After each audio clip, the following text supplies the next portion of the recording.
खबरों के निष्पक्ष विश्लेषण के लिए सब्सक्राइब करें Janatantra TV and press the bell icon. Never miss any update.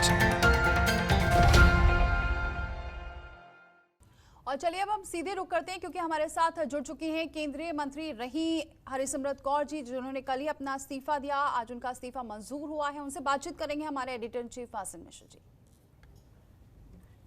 Harsimrat जी नमस्कार।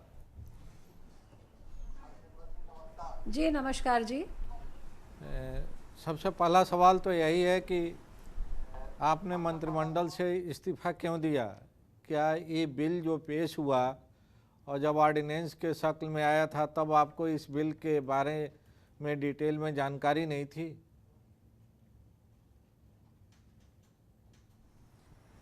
ये ऑर्डिनेंस के आने से बहुत पहले जब इंटर मिनिस्ट्रियल कंसल्टेशंस के लिए भी मेरे मंत्रालय में कमेंट्स के लिए आया, तो चाहे उस टाइम मैं फूड प्रोसेसिंग इंडस्ट्रीज़ की मंत्री थी और उस नज़रिए से ये तीनों ऑर्डिनेंस बहुत अच्छे हैं, लेकिन इसके बावजूद उन्हीं कमेंट्स में मैंने ये ज़रूर लिखा कि जो स्टेक होल्डर्स हैं, जो किसान हैं, उनके मनों में इसके खिलाफ बहुत बड़ी शंकाएं हैं और स्टेक होल्डर्स को और राज्यों की सरकारों के साथ कंसल्टेशंस के बिना कोई ऐसा कानून नहीं आना चाहिए।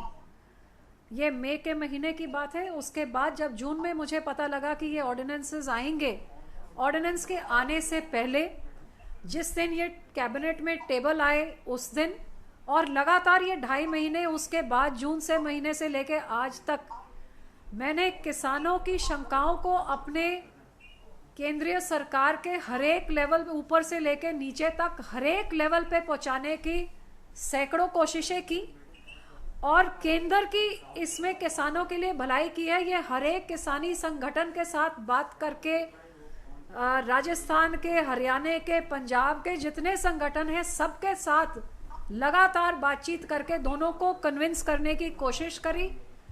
केंद्रीय मंत्री तोमर जी की उनके साथ मुलाकात, उनके साथ वीडियो कॉन्फ्रेंसिंग, मंत्री जी से लिखत में भी आश्वासन, हर एक चीज़ का मैंने पास जितने हथकंडे थे मैंने अपनाए कि किसानों की कॉन्फिडेंस और एप्रीहेंशंस को दूर किया जाए और कॉन्फिडेंस बिल्ड करी जाए इस ऑर्डिनेंस के तरफ।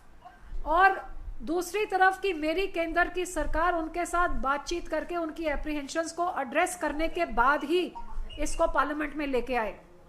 लेकिन 3 महीनों की मेहनत के बाद जब क्लियर था कि मेरे बोलने से और एग्री मिनिस्टर के बोलने से किसान कन्विंस्ड नहीं हैं, अकेले बातों से नहीं, क्योंकि ऑर्डिनेंस में ऐसी कोई बात नहीं दर्ज थी, तो ज़रूरत थी कि कोई हायर लेवल से कोई बोले या फिर उनके साथ बातचीत करके इन ऑर्डिनेंस में वो सुधार लाया जाए जिससे किसान को कॉन्फिडेंस मिले और उनकी एप्रीहेंशंस, उनकी शंके दूर किए जाए।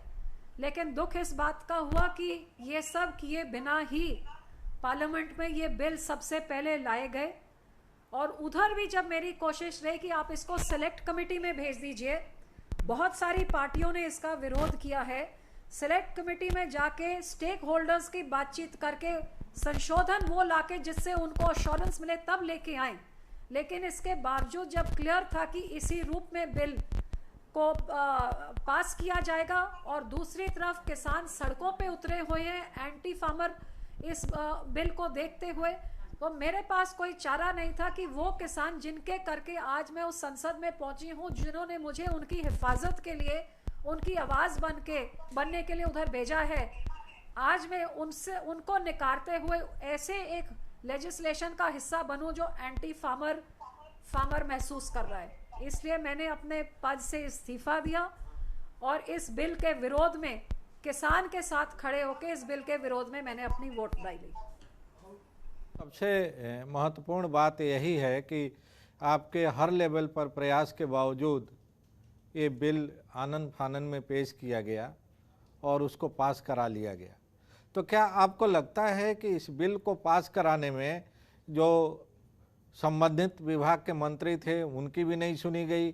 आप एक सहयोगी दल की नेता हैं, जिम्मेदार नेता हैं और सरकार में खुद मंत्री थी।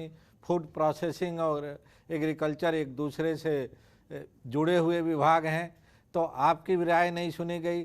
तो आखिर दबाव किसका था? कहीं ऊपर से दबाव था जिसके वजह से सबकी राय अनदेखी की गई, सबके रिक्वेस्ट को अनदेखी की गई और इस बिल को जल्दीबाजी में पास करा लिया गया?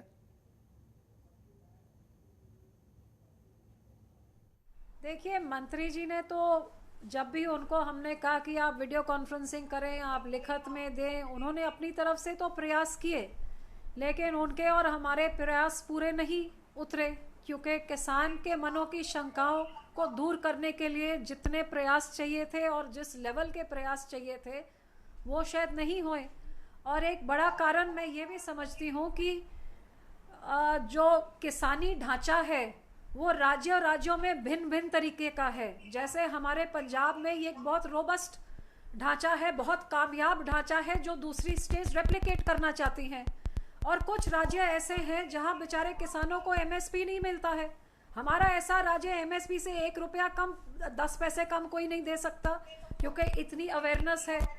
तो जिस देश में इतनी विभिन्नता होती है, तो ज़रूर जब आप एक अध्यादेश लेके आएंगे तो कहीं उसको अच्छे देखा जाएगा और कहीं और वो नुकसानदेही देखा जाएगा। तो जहाँ पे नुकसानदेही जिस किसान को लग रहा है, आप उस इंसान से बातचीत करिए, उसकी शंकाओं को दूर करिए और एक ऐसा कानून लेके आइए जो सारे किसान उसको वेलकम करें।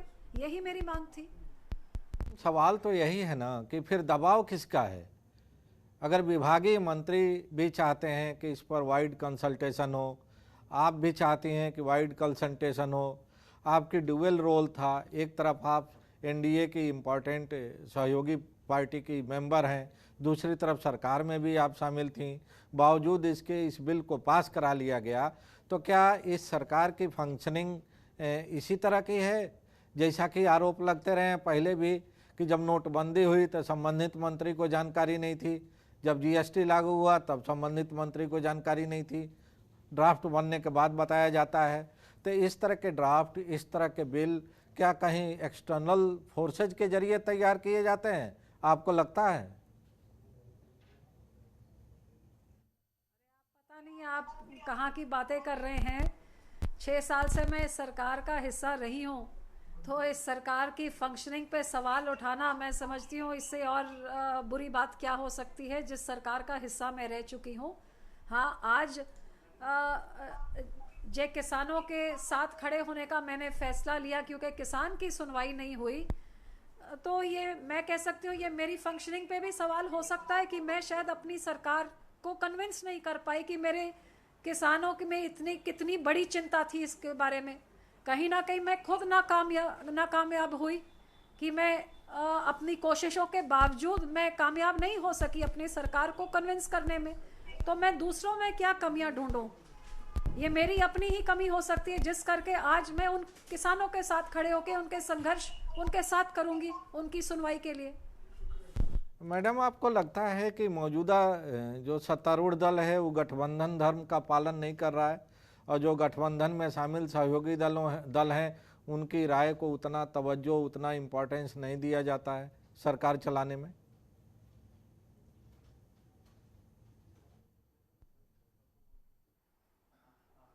सुधार तो हमेशा हो ही सकता है, इसमें कोई शक नहीं है कि सुधार की गुंजाइश जीवन के हर एक पहलू में हमेशा रहती है। मैडम, एक आखिरी सवाल है आपसे। आपके ऊपर जो आपके पंजाब के विरोधी दल के लोग हैं, ख़ासतौर से कांग्रेस पार्टी के, पंजाब और हरियाणा के, उनका ये आरोप है कि चूँकि पंजाब में 1.5-2 साल बाद चुनाव होना है और आपको लग रहा है कि मौजूदा सरकार को लेके किसानों में बड़ी नाराज़गी है और पंजाब के किसान किसी भी चुनाव परिणाम में निर्णायक भूमिका अदा करते हैं, तो आपने उन पॉलिटिकल मोटिव्स को ध्यान में रखते हुए सरकार से अलग होना मुनासिब समझा है। क्या ये आरोप सच हैं? आपको क्या कहना है इस पर? तो अभी 1.5 साल दूर हैं, 1.5 साल में तो बहुत सारी परिस्थितियां आएंगी। आज मैं जो फैसला ले रही हूँ 1.5 साल दूर का सोच के नहीं ले रही हूँ। ये विरोधी क्या बोलते हैं और क्या करते हैं, जिन्होंने खुद पंजाब में ये सारा कानून 2017 से लागू किया हुआ है, जिन्होंने अपने पंजाब के चोन मैनिफेस्टो में लिखा कि हम इसको लागू करेंगे और सरकार बनाने के बाद 3 महीनों में लागू कर दिया, जिनके 2019 के नेशनल मैनिफेस्टो में यही चीज है। आज जो मुख्यमंत्री सेंट्रल गवर्नमेंट की जब डिस्कशंस होती हैं तो उसमें कनकर करते हैं, जैसे मंत्री जी ने बताया पार्लियामेंट में कि पंजाब के मुख्यमंत्री ने खुद सहमति दी, और जब वो मंत्री झूठ बोल रहे हैं तो आपके एमपीज उनके खिलाफ प्रिविलेज मोशन क्यों नहीं लाते? जो खुद सहमति देते हैं, अपने राज्य में इसको लागू करते हैं, वो पार्लियामेंट में जाके विरोध करते हैं। ये दोगली राजनीति, ये दोगला चेहरा कांग्रेस का, इससे और क्या चीज से इतना ज्यादा इससे और क्या साबित कर सकते हैं? सरकार आपकी आशंकाओं को दूर कर देती है और बिल में वह कमिटमेंट देती है, अमेंडमेंट कर देती है, तो आप क्या दोबारा सरकार में शामिल हो जाएंगी? भैया आज की डेट में तो पहले किसानों के शंकाओं को दूर करके उनका भरोसा जीतना मेरे लिए या सरकार के लिए सबसे महत्वपूर्ण चीज होनी चाहिए, क्योंकि किसान हमारे देश की रीढ़ की हड्डी है और हमारे पंजाब का तो सारा कुछ ही किसानी पे निर्भर है। आज हम इनका भरोसा जीतें और ना ही देश में एक किसानों का एक आंदोलन शुरू कर दें जिससे उन्हें लगे कि किसान विरोधी नियम बनाए जा रहे हैं सरकार द्वारा। मैं आपको